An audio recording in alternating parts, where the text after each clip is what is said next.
Hello guys, இன்றைக்கி என்ன சமையல்னு பார்ப்போமா? இன்றைக்கி நம்ம பண்ண போகிறது வந்து முட்டை பொரியல் தான் பண்ண போகிறோம். வாங்க எப்படி செய்யலான்னு பார்க்கலாம். ஒரு கடாயில் வந்து நம்ம கடலெண்ணெய் சேர்த்துக்கிறோம். கடுகு, கருவேப்பிலை, சீரகம், கடலப்பருப்பெல்லாம் சேர்த்துக்கோங்க. சேர்த்து நல்லா பொரிய விடுங்க. பொரிஞ்சதுன்னா வெங்காயம் சேர்க்கணும்.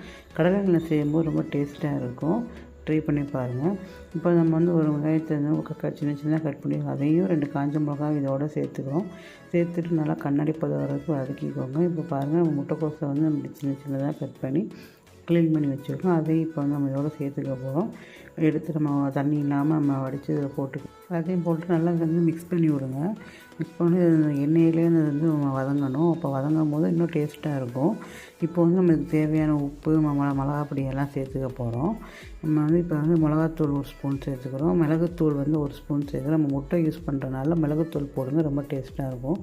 போட்டு நல்லா கிளறி விட்டுட்டு அதுக்கு தேவையான தண்ணியை ஆட் பண்ணிக்கோங்க. தண்ணியிலே நல்லா அது வேகணும். வெந்ததுக்கப்புறம் 2 முட்டையை வந்து நம்ம உடச்சி ஊற்றி நம்ம வந்து நல்லா கிளறி விடுறோம். முட்டையை உடைக்கும் போது நம்ம ஸ்லோ ஃப்ளேமில் வச்சுக்கணும்.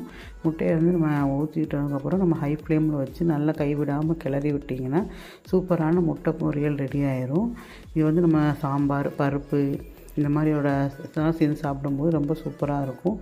நீங்களும் ட்ரை பண்ணி பாருங்கள். அதுக்கு நம்ம கைவிடாமல் கிளறும் போது தான் அந்த முட்டையோட பச்சை ஸ்மெல்லாம் அதில் போயிட்டு சாப்பிட்றதுக்கு ரொம்ப டேஸ்ட்டாக இருக்கும். பாருங்கள், அது கன்சிஸ்டன்சி இந்த மாதிரி தான் இருக்கணும். என்னோடய சமையல் வீடியோ பிடிச்சிருச்சுன்னா லைக் அண்ட் சப்ஸ்கிரைப் பண்ணுங்கள். கமெண்டில் ட்ரை பண்ணி பார்த்துட்டு சொல்லுங்கள். இன்னொரு சமையல் வீடியோவில் பார்க்கலாம். பாய்.